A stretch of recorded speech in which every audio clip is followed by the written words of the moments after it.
Friends, we will continue with the penalties and prosecutions, and I move to section 274.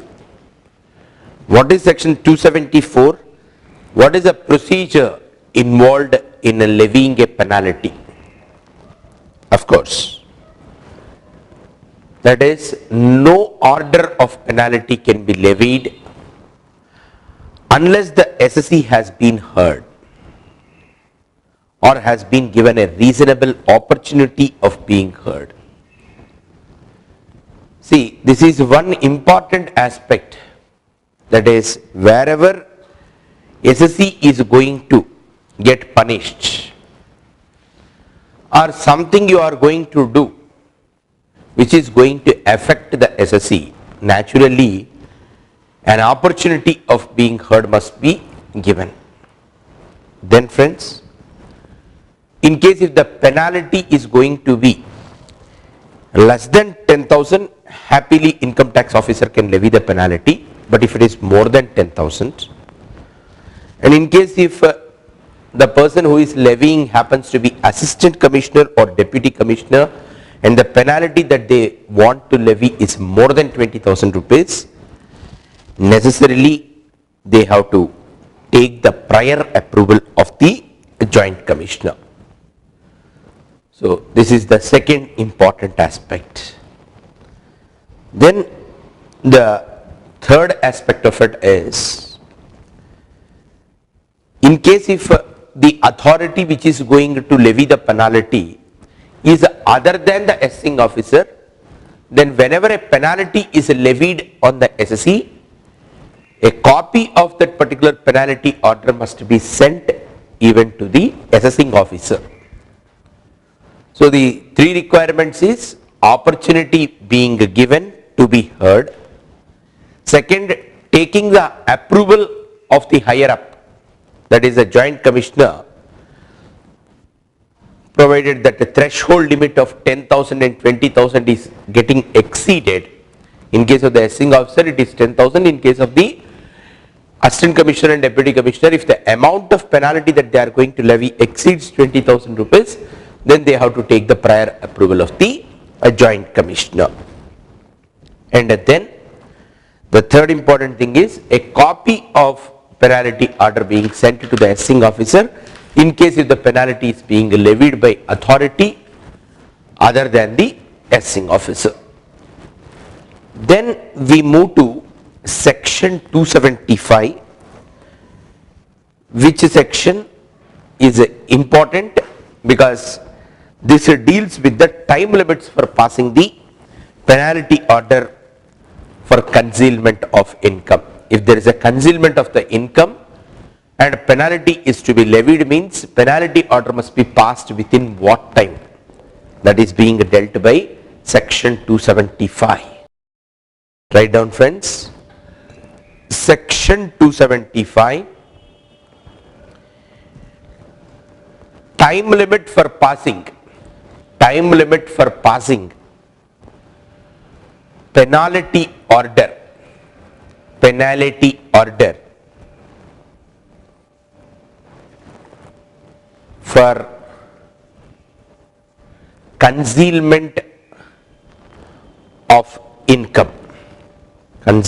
of income. See, first three situations are there here. That is, for all these three situations, the common point is where the income is going to be increased by the assessing officer in an assessment, then in respect of such assessment, penalty need to be levied. Situation one is, in case if appeal is filed before Commissioner of Income Tax appeals or income tax appellate tribunal against that particular assessment order. See, point here is, even if the assessment order is pending before any appellate authority, still the penalty proceedings can be well started and penalty can be levied, is a point which we are going to study subsequently. So don't get confused, like when the assessment order itself is challenged before the appellate authorities, how come penalty can be levied is not the point. Assessment procedure and proceedings and the penalty proceedings are two independent proceedings, and in fact the moment the assessment proceeding is on, before its completion itself you are initiating the process of the penalty proceeding. So in that context, where we say an appeal is already being filed before the Commissioner of Income Tax Appeals or the ITAT against that particular assessment order, in such a situation the penalty order must be levied within what time? That is end of the financial year in which the assessment proceedings are completed. In which financial year the assessment got completed, by the end of that particular financial year the penalty order is to be passed, or within 6 months from the end of the month in which order of the CIT appeals or ITAT is received by the CIT, whichever is latter, not earlier. That is, what are the two dates? This is very, very important. In case against the assessment order there is an appeal before the CIT appeals or the ITAT, in that situation penalty order must be passed before the end of the financial year in which the assessment order is passed, or within 6 months from the date when that particular CIT appeals or ITAT gives an order against that particular appeal. Whichever is later, within that time you have to pass the penalty order. Write down. Situation 1. Situation 1. What is the situation? That is, appeal is pending before. Appeal is pending before the CIT appeals oblique ITAT. Pending before means it is being filed with the CIT appeals oblique ITAT. Then what is the time limit? It is latter of the following two. It is a latter of the following two. Number 1,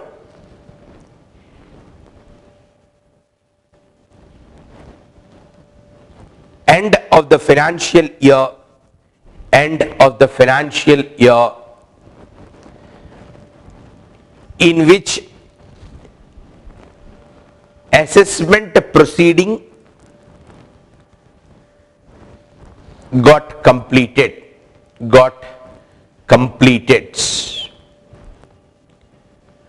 Number 2, 6 months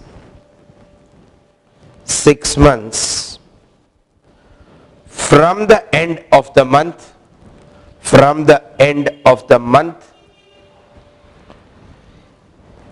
in which order of the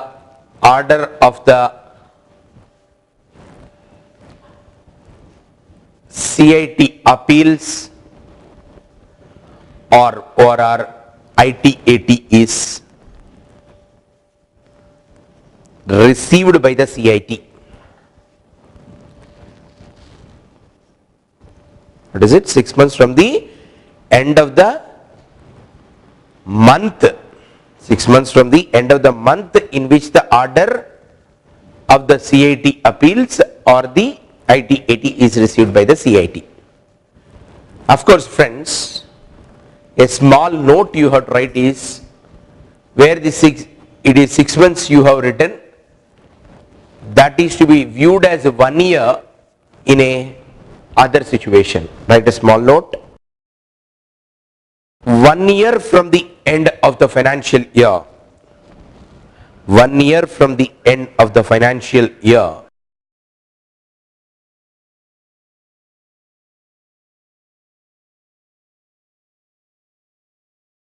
in which order of CIT appeals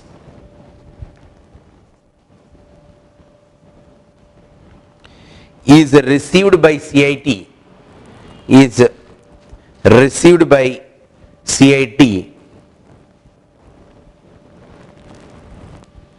in case CIT appeals passes the order,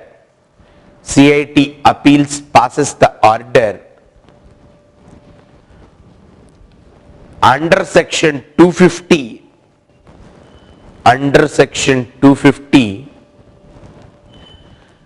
on or after 1/6/2003.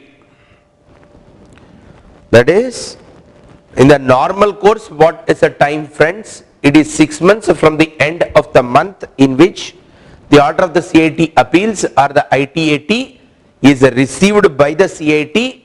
The penalty order must be passed.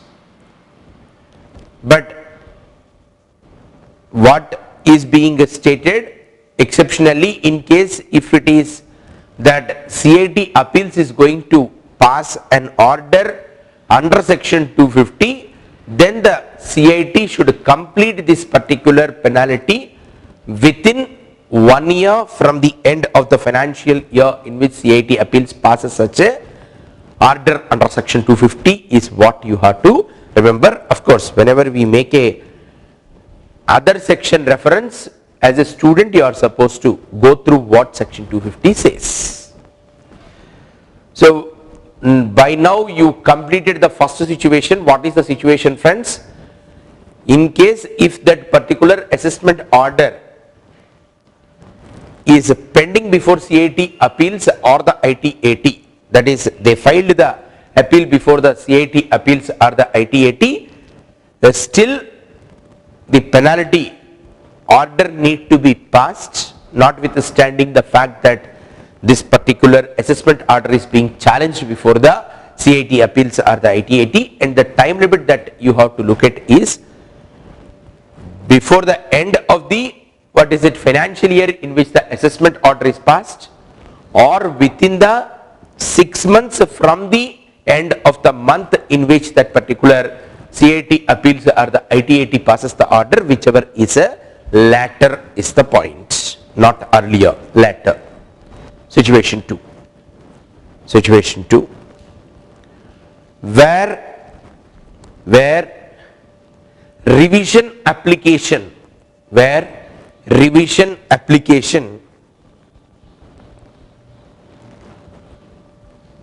has been made under section 264,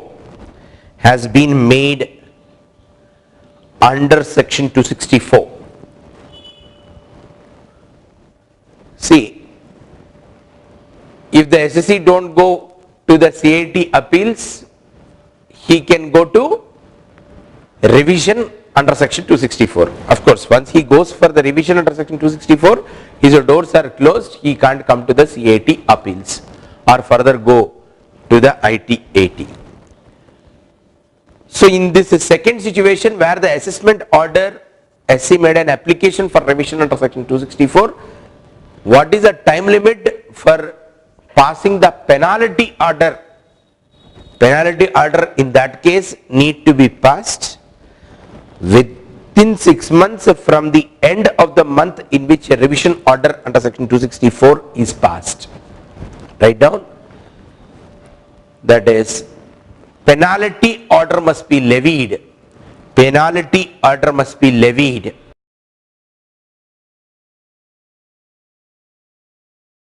within 6 months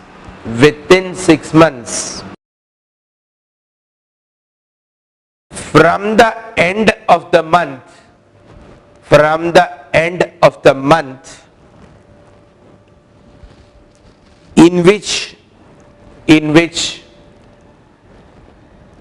A revision order under section 264. Revision order under section 264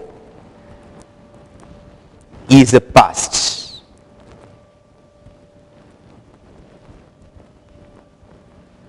Then friends, we move to the third situation.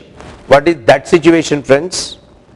No appeal is filed before the CIT appeals or the ITAT, and no revision application is made under section 264.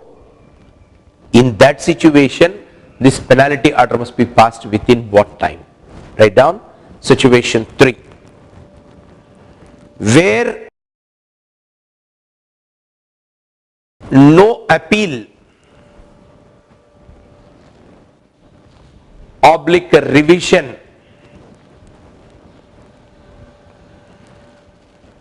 application is made. No appeal oblique revision application is made. Then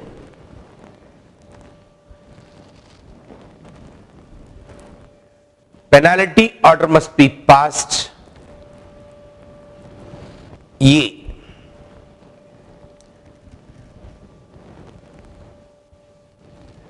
Before the end of the financial year, before the end of the financial year in which assessment proceedings are completed, in which assessment proceedings are completed,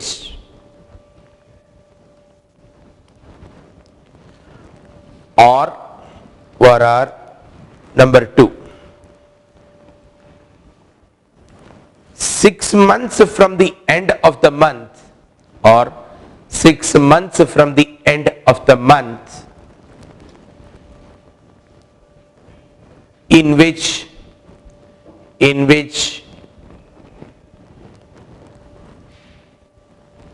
penalty proceedings are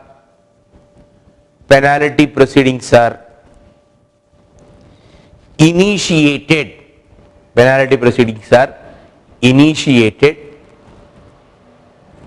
whichever is latter,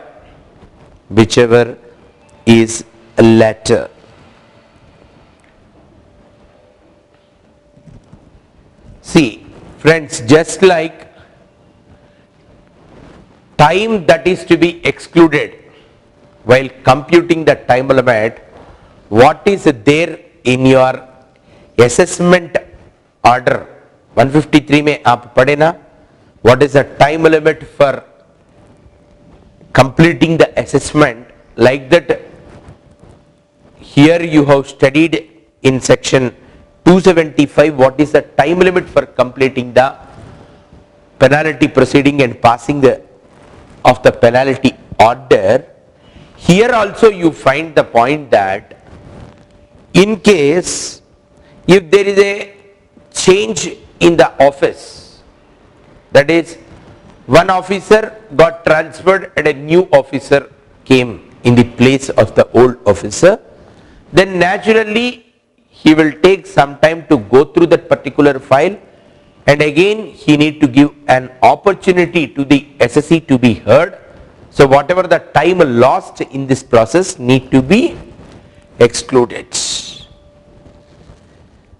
Similarly, in case if any court gives a stay order against the penalty, even the period that is last in that court proceedings also should be excluded while calculating that particular time period which we have discussed.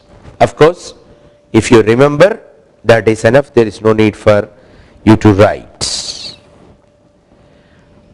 Then there could be some penalties other than the penalty against the concealment of income. There are several procedures under the income tax law. If you don't adhere to the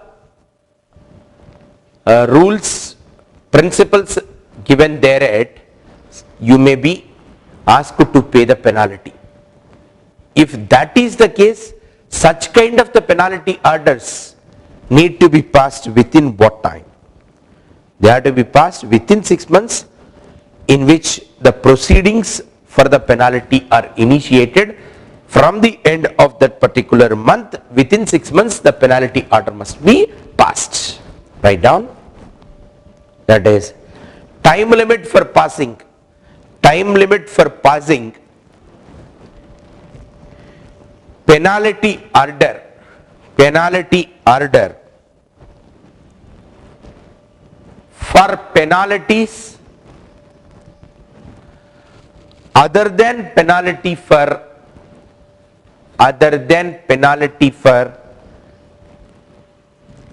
concealment of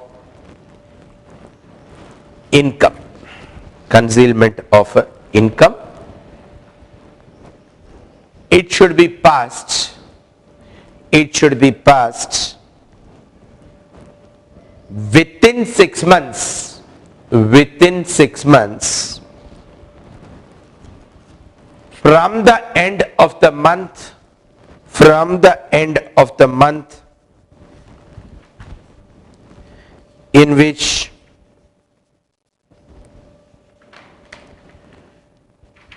penalty proceedings are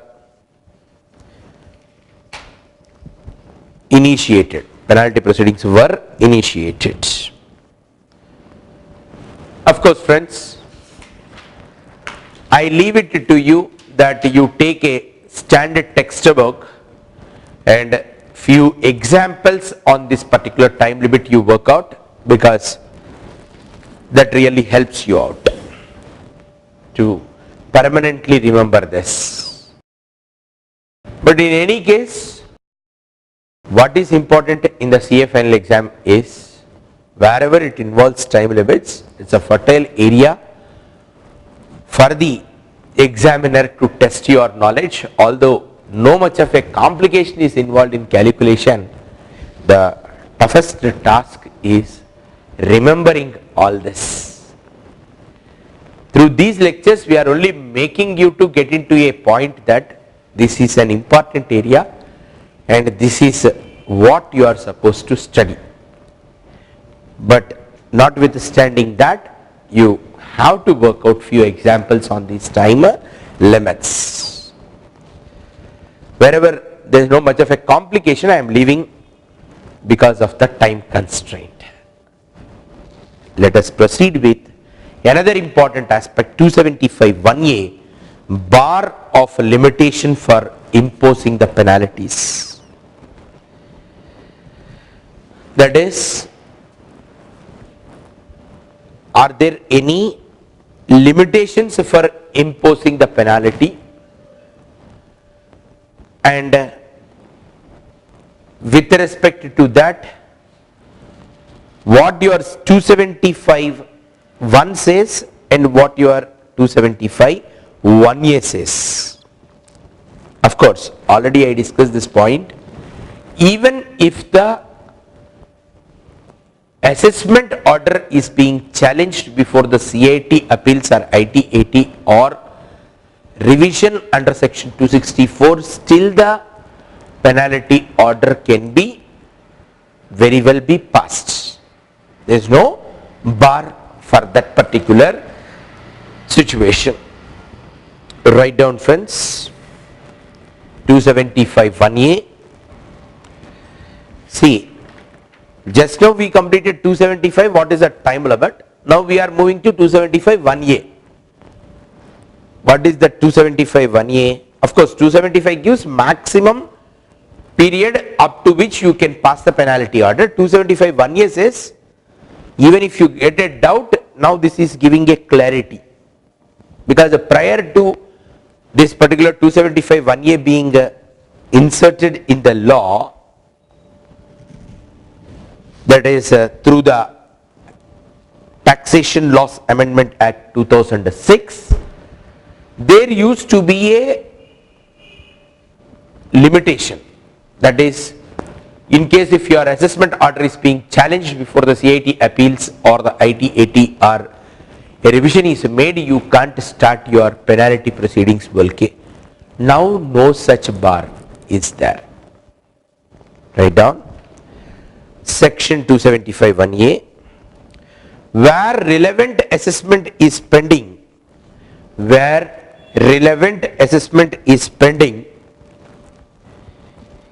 in an appeal before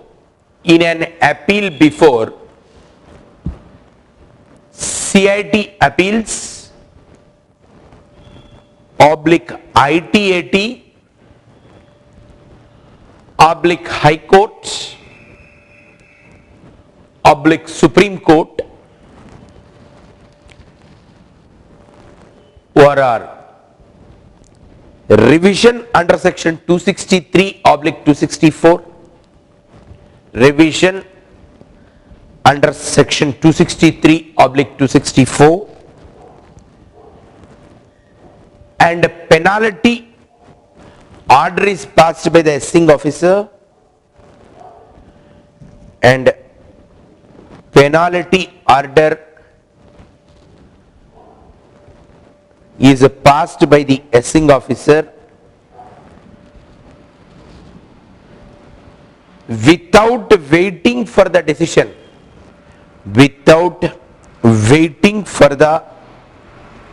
decision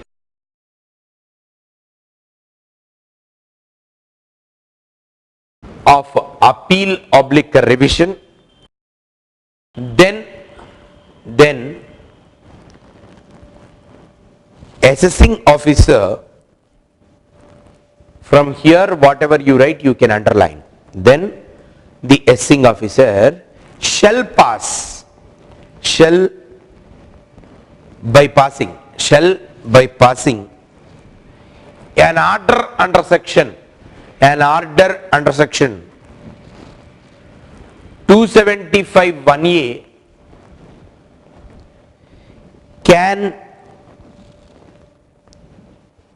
shall by passing an order under section 275 1A cancel 275 1A, cancel, reduce,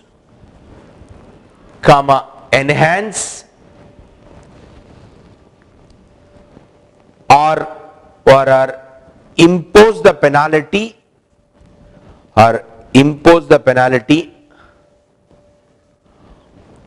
on the basis of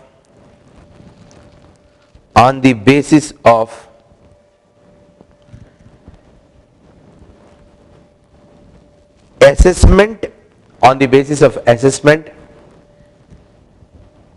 as revised in appeal /revision.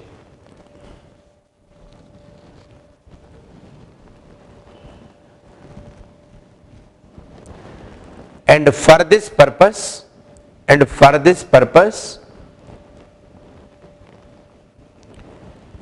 the order must be passed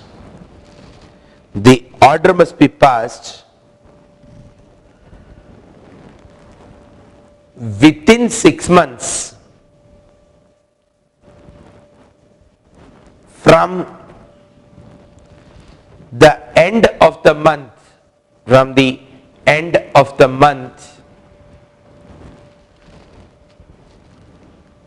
in which appeal /revision order is passed. So try to understand, friends, there is no prohibition for the assessing officer to pass the penalty order even before CIT appeal or ITAT or regular CIT under section 264 or High Court or Supreme Court pronounces its judgment against such application for appeal or revision.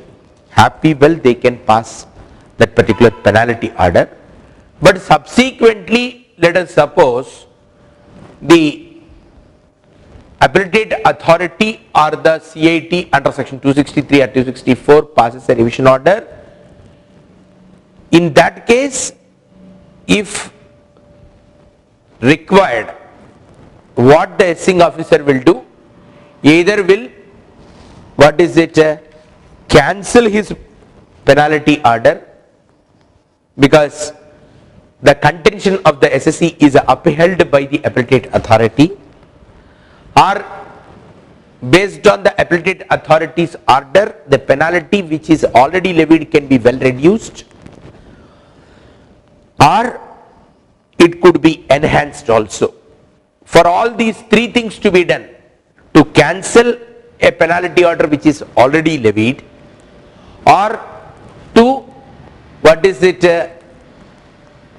enhance or to reduce the penalty order, the order must be passed by the assessing officer within 6 months from the end of the month in which the order is received from that particular appellate authority or the CIT under section 263 264. So now the points are very clear, 275 and 275 1A, which prescribes the time limits. By reading that, the point that should go into your mind is, notwithstanding the fact that there is an appeal or a revision pending before the appellate authorities or the Commission of Income Tax under section 264, still the penalty proceedings can be well initiated and also penalty order can be passed.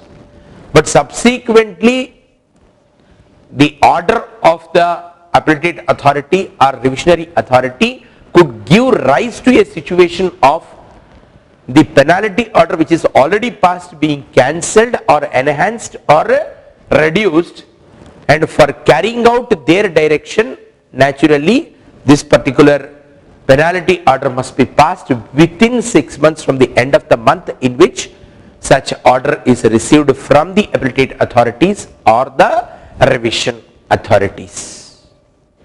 Here also I leave it to the students to work out few examples to look into that particular time limits from a standard textbook. I only explained the provision. It is for you to work out few examples on it. It's not much complicated. At the same time, I don't say that you will be able to remember permanently this particular provision by not working out few examples. Ultimately, at one level, it is all the confidence that matters when you are writing a professional examination.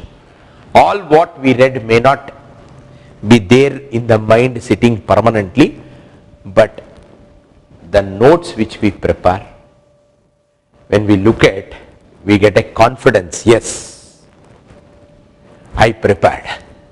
That confidence itself will help you.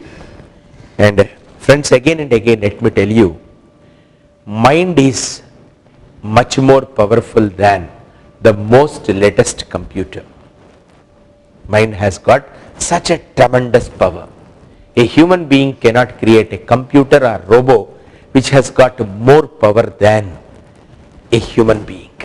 Because generally when students are preparing for the professional examination like this, without much of an exception, somebody will be outspoken, somebody will be feeling within themselves. Always as a student we get a feeling that whatever that I read, will I be able to reproduce the same, and this concept will I be able to recall when I am sitting and writing the exam? Yes, you can do, provided you give the instruction to do to your mind.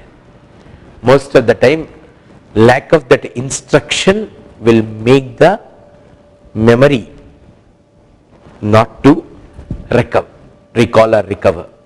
Because even computer, when you want to close the file, it asks you, shall I save it?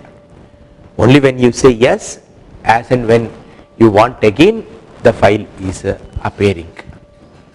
Other way round, 25 years back when I studied in a school, that ground and that teacher is still in the mind, and what the things that they have spoken still are there in the mind means what?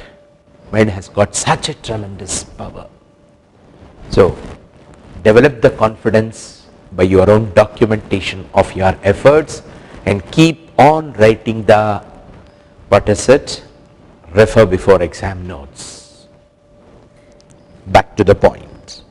Now I move to the most interesting and very, very important aspect, that is, so far we have studied when, under what circumstances penalty can be levied and all.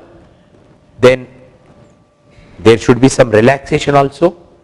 So a power is given to the commissioner to reduce or waive the penalty in certain cases is a point. So 273A is a important section from the examination point of view.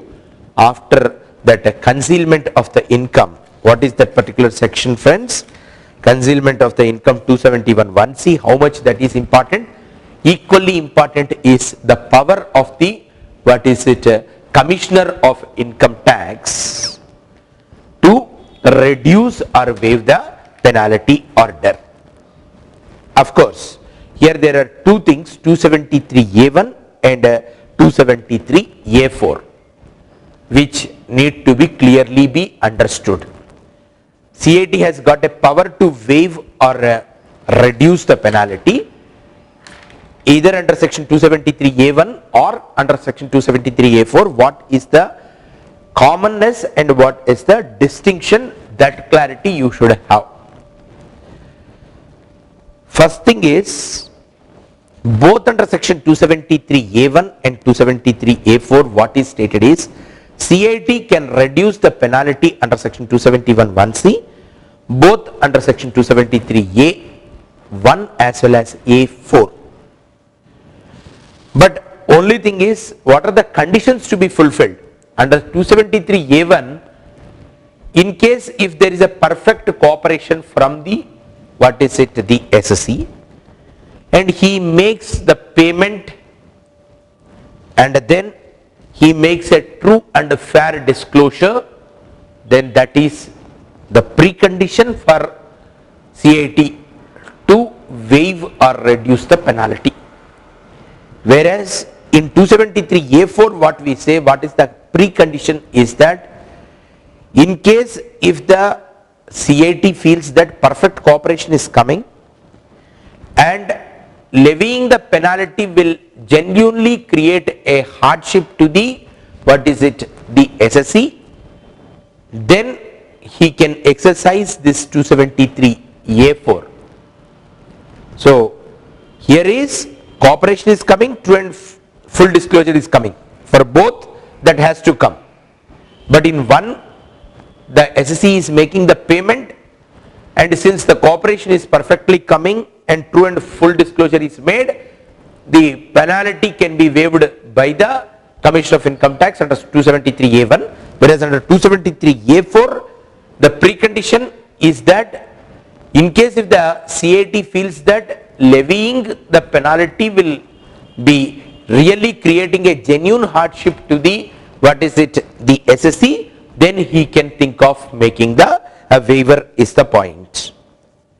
Of course, under 273A1, when the Commissioner of Income Tax wanted to waive that particular penalty, and in case if the amount is going to be exceeding 5 lakhs, then he has to take the prior approval of the Chief CIT or the Director General.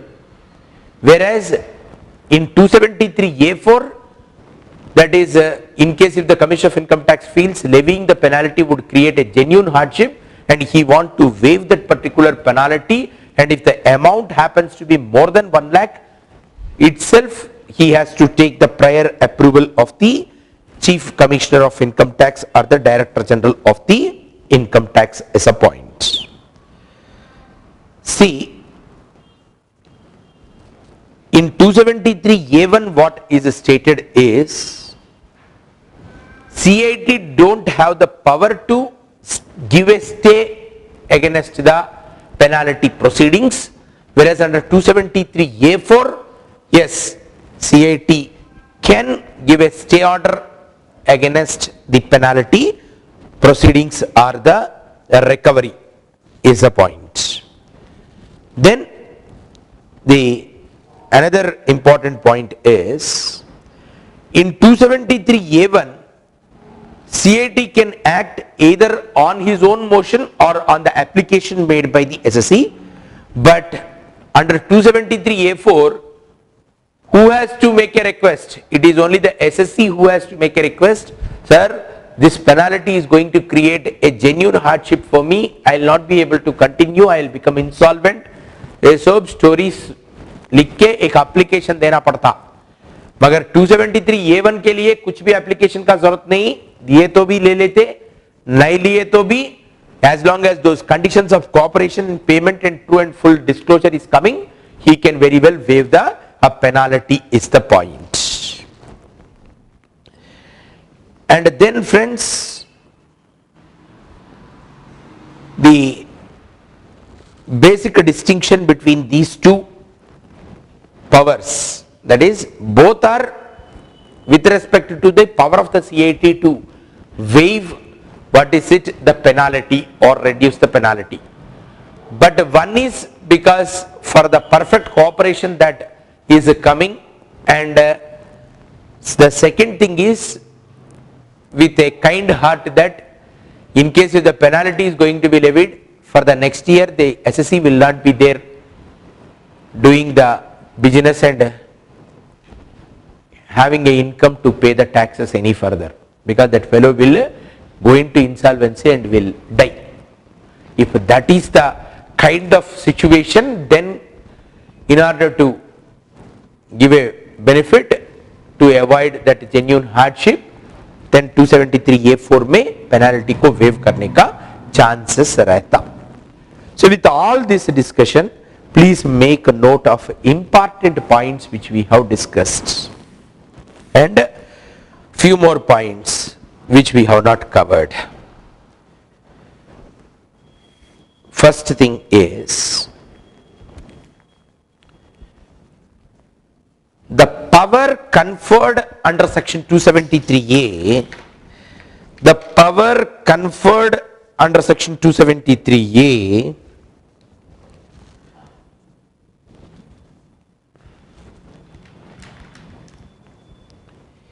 is a quasi-judicial power,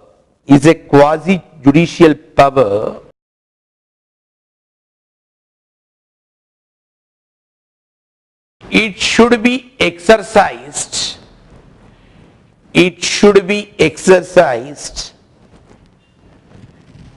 judicially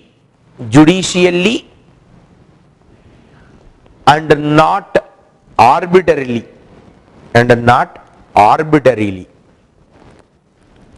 Arbitrarily means what, friends? Because Harita is close to my heart, I will waive the penalty for her. Because Venkat is not close to my heart, I will not waive it. ऐसा नहीं सोचना. As long as conditions are fulfilled by the Venkat or the Harita, that they are cooperating, they are giving a full and fair disclosure, they are making the payment of the taxes and the interest and the penalty, then waiver can be happened. Then friends, one more important thing is, these are not the days of Lord Vikramaditya or Ashoka where they can pronounce the judgments as that comes to their mind. They need not explain what made them to, what is it, give that particular pronouncement. But now we are living in democracy, so any order must be a speaking order and not simply since I feel personally बोल के नहीं दे सकते. So also your 273A waiver or reduction of the penalty order by the Commissioner of Income Tax should also be a speaking order is the point. If reasons for making such a waiver are not being recorded properly in that particular order, then that order becomes void ab initio. Then friends, is there any time limit for passing an order under section 273A?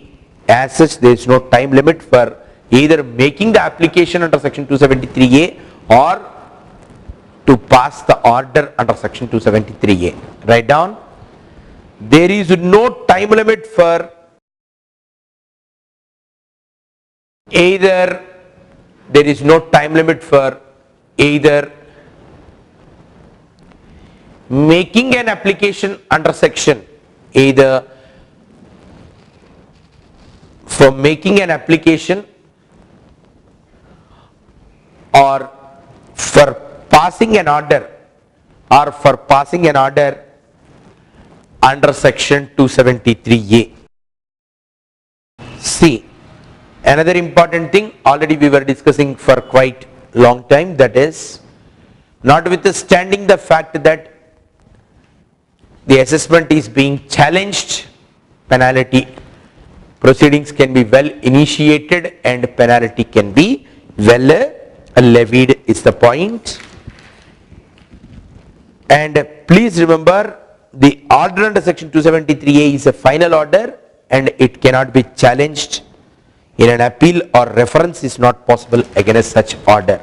Of course, wherever income tax law prohibits by saying that this is not an appealable situation, the only recourse that is available to the SSE is what, friends? That is, in case if still he feels that principles of natural justice are not being adhered in his case, and what the rights that are given under the constitution are being prohibited, then he can very well make a writ petition in a high court or a special leave petition in the Supreme Court. That is one point you should remember. Write down. Application under section 273A, application under section 273A can be made for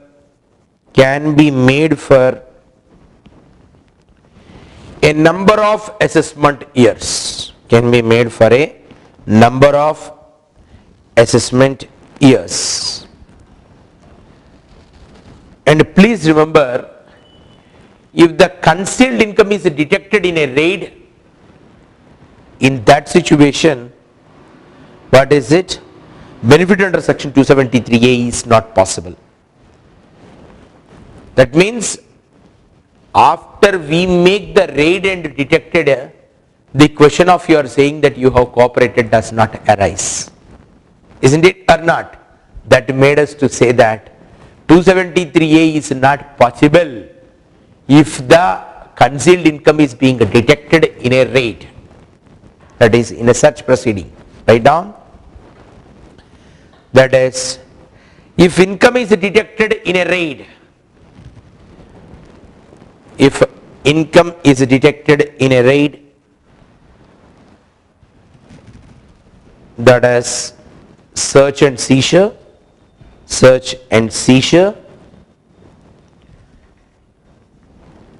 then the benefit under section 273A, the benefit under section 273A is not applicable. And one more important thing that you should remember is, as long as conditions which are prescribed under section 273A1 are adhered with, it is not at the mercy of the CIT. CIT need to necessarily waive the penalty. Once the SSC can prove that, yes, I have adhered with all the conditions which are prescribed therein. What are those conditions, friends? Perfect cooperation, payment and a true and full disclosure. As long as that is being there, it is not at the mercy of the Commissioner of Income Tax. He has to necessarily give the, what is it, waiver of that penalty. Please write down. If the conditions, next point, if the conditions referred under section 273A, or satisfied,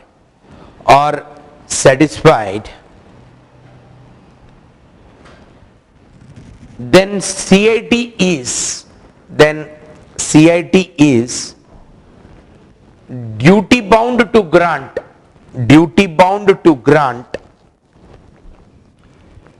the relief under section 273A, the relief under section 273A. Then friends, another important thing, please remember, application is made under section 273A on different dates for different assessment years by the SSE. Then what the CIT has to do, he must consider all such applications put together and then pass an order under section 273A in respect of all such applications. And CIT will not be justified in only saying that I will consider the first application and will pass the waiver order, and thereafter the SSE should be prevented from taking the recourse to the 273A. Please don't do like that. That is, in case if the SSE gives the application for waiver on different points of time for different assessment years, before you complete your penalty proceeding, all such applications which are received during the course of that particular penalty proceedings, then you can very well take up all of them and exercise your waiver power. Not that you only take the first application and then prevent that SSE again coming to you. That is, 273A3 prohibits the SSE from claiming further relief under section 273A if the relief has already been granted to the SSE under 273A1. Please remember, in a lifetime a particular SSE can avail the benefit of 273A1, that is waiver of the penalty for complete cooperation and full disclosure and payment, is only possible once in the lifetime. Again and again he can't come with this particular plea that I have perfectly cooperated and paid the taxes and giving a full and true disclosure. He can't come like that. Whereas that is not the case in 273A4.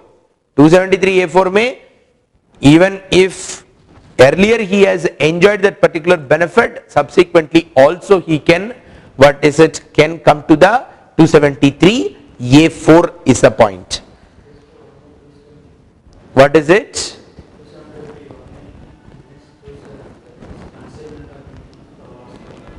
Concealment of income के लिए तो waiver under 273A either under 1 or 4 is once in a lifetime.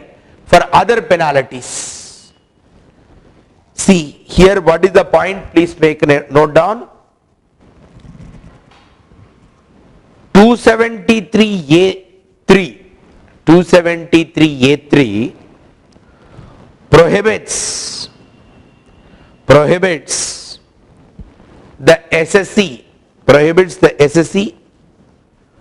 from claiming further relief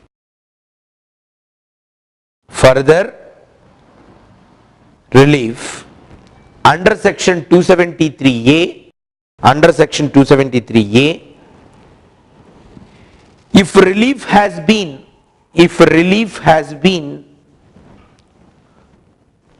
already granted to the SSE, under section 273A1,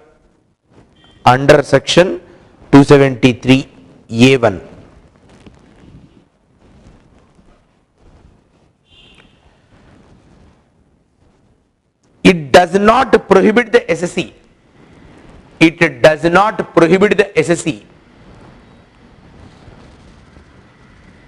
To claim the relief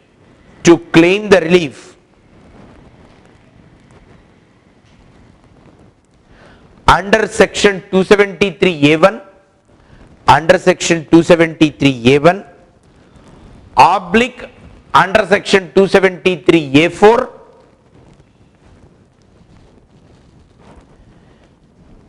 if the relief has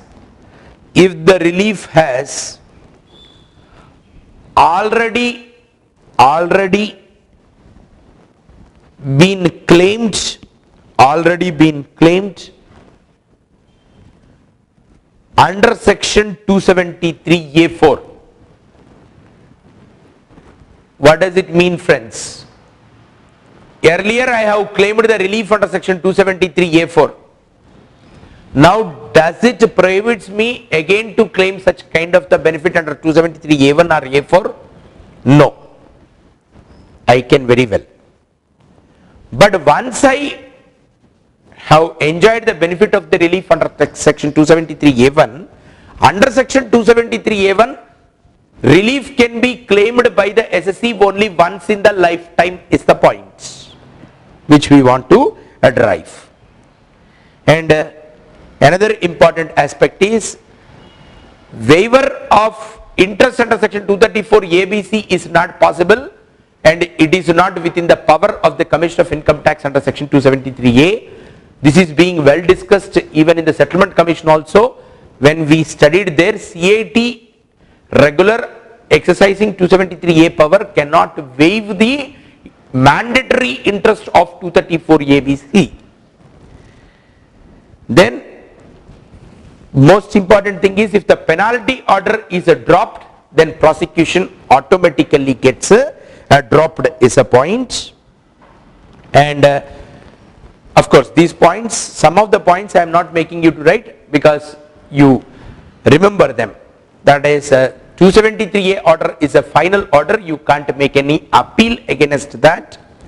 And in case if you want that in your case that the principles of natural justice and the powers and rights which are given under the Constitution are being prohibited or violated, then yes, you can always make a writ petition or the SLP before the High Court and the Supreme Court is a point. And already you have listened the point that is a prior approval is required for exercising the power under section 273A. Under 273A1, if the amount is more than 5 lakhs, prior approval of DIT, Director of Income Tax, or the Chief Commissioner of Income Tax is required. So in case of 273A4, it is more than 1 lakh is a point. With that, I completed the most important section from the examination point of view, that 273A.